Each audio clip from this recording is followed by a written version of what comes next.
नमस्कार साथियों, आज हम जो है प्रश्न कुंडली के बारे में बात करेंगे कि कोई भी जातक जब हमारे पास जन्मपत्री लेकर के आता है और वो जन्म कुंडली दिखाने आता है तो हमें उसकी उसकी नटल चार्ट, उसका जो जन्मपत्री होती है उसके अलावा हमें साथ में जन्मपत्री भी, प्रश्न कुंडली भी बना लेनी चाहिए। प्रश्न कुंडली जो बनाने का तरीका है वो आपको मैं छह तरीके हैं, 6 तरीके से प्रश्न कुंडली बन सकती है।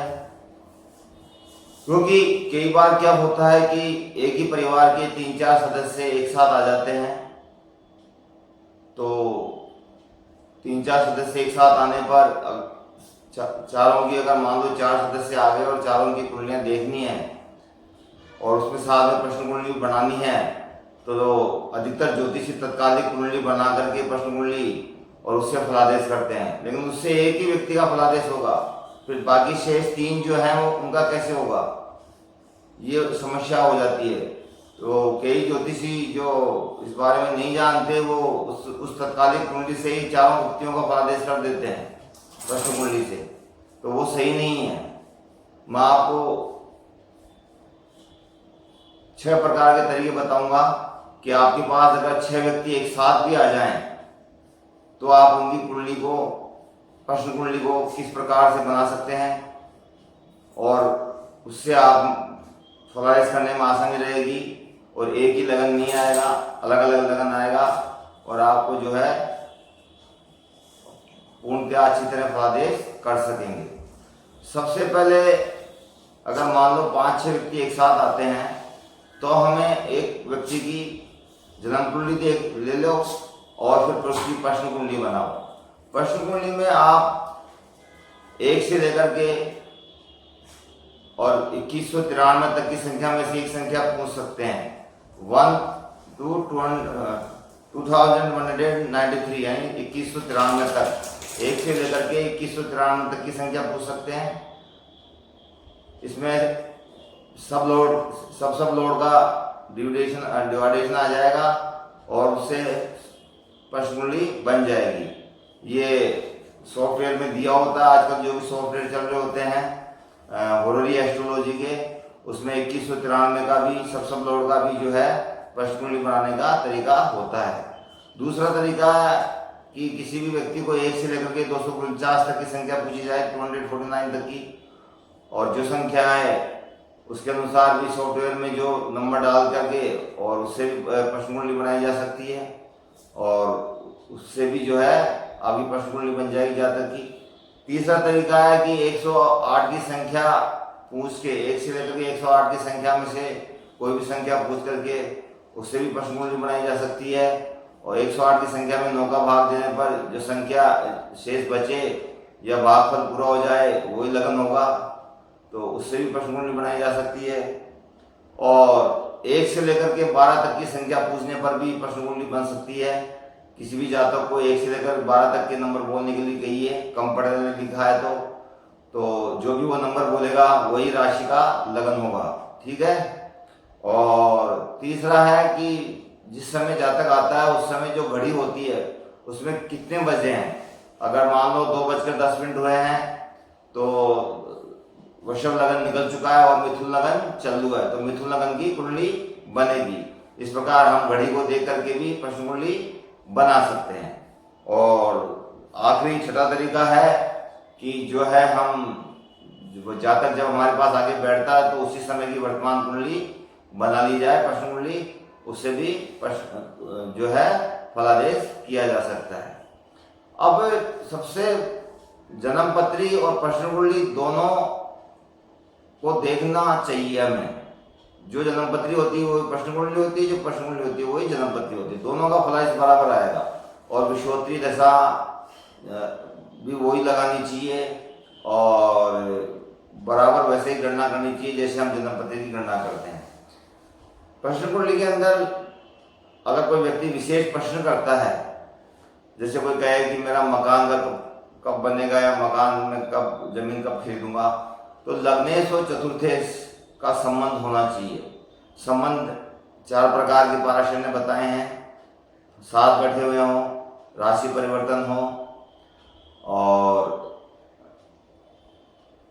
आमने सामने दृष्टि हो और एक ग्रह उस ग्रह कै ग्रह की राशि में बैठा हो और कै ग्रह जो है उस कै ग्रह को अपनी दृष्टि से देख रहा हो।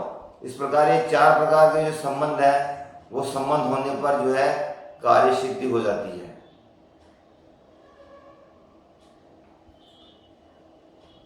और लग्नेश और कार्येश इसका संबंध ही जन्मपत्री का मुख्य आधार है। मतलब और एकादश भाव का संबंध भी अगर इसमें हो जाए तो वो भी शुभ हो जाता है। और लग्नेश और कार्येश पर बृहस्पति की दृष्टि हो, बृहस्पति से संबंध हो तो भी कार्य हो जाता है। जैसे मान लो कोई प्रश्न करे कि मेरे संतान कब होगी, या तो लग्नेश और पंचमेश का संबंध देखें आप। मैं पाराशरीय संबंध बता रहा हूँ आपको, मैं बाद में जो है आपको केपी प्रश्न कुंडली द्वारा और एस्ट्रोलॉजी द्वारा भी बताऊंगा, लेकिन अभी जो इस समय जो वीडियो है उसमें मैं आपको पाराशरीय मेथड से प्रश्न कुंडली को किस तरह से बताते हैं वही बता रहा हूँ केवल। तो लग्नेश और पंचमेश का संबंध, 4 प्रकार के संबंध में किसी भी प्रकार का संबंध हो तो कार्य सिद्धि होती है। अगर लग्नेश लगन में हो तो भी कार्य सिद्धि होती है। अगर चंद्रमा का संबंध लग्नेश और कार्येश से हो जाए तो भी कार्य जो है सिद्धि का योग बनता है। और अगर कार्येश के अंदर जो है लग्नेश और पंचमेश के संबंध में मान लो 6, 8, 12 का भी संबंध हो जाए साथ में तो वो विघन योग हो जाता है, उसमें के परिणाम बुरे हो जाते हैं। और अगर उसमें शुभ दृष्टि नहीं है बृहस्पति जैसे ग्रह की तो वो जो है उसका उस प्रश्न का उत्तर जो है खराब आ सकता है, नेगेटिव आ सकता है। तो प्रश्न कुंडली के अंदर लग्नेश और कार्येश का सबसे ज्यादा महत्व है। कोई नौकरी का प्रश्न करे तो लग्नेश दशमेश का देखिए आप। अगर लग्नेश और दशमेश का संबंध है और शुभ ग्रह से दृष्ट है, 4 प्रकार के संबंधों में से किसी प्रकार का संबंध है तो नौकरी लगती है, उसकी कर्म मिलता है उसको और जो है उसको उसका कार्य सिद्ध होता है। किसी भी प्रकार से लग्नेश और लगन को महत्व दिया है और कार्यभाव जो भी प्रश्न हो उसका वो कार्यभाव, उन दोनों का संबंध ही प्रश्न कुंडली का मुख्य आधार है। और चंद्रमा का संबंध अगर इससे हो जाता है तो प्रश्न की फलित होने की संभावना बहुत ज्यादा बढ़ जाती है।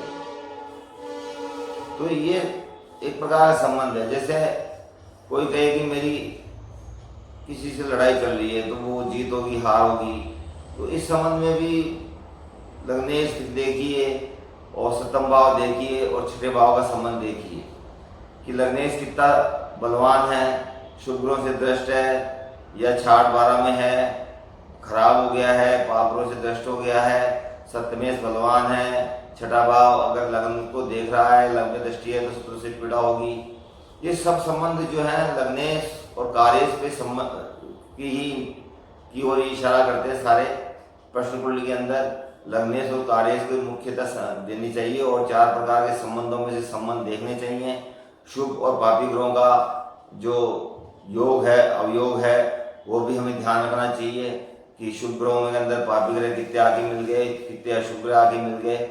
जिस प्रकार हम जन्मपत्री देखते हैं, नेटल चार्ट देखते हैं, उसी प्रकार प्रश्न कुंडली को भी देखना चाहिए चारों संबंधों को लगा करके, तो आपका फलादेश बिल्कुल सही होगा और प्रश्न कुंडली का उत्तर आपको सही मिलेगा।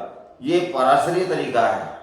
केपी मेथड में अलग तरीके हैं, वो थोड़े भिन्न हैं, उसकी मैं चर्चा आपको जो है अगले वीडियो में करूंगा। लेकिन एक बात ध्यान रखो साथियों कि हमारे को एक 3-4 व्यक्ति एक साथ आने पर एक ही कुंडली से प्रश्न कुंडली नहीं बनानी चाहिए।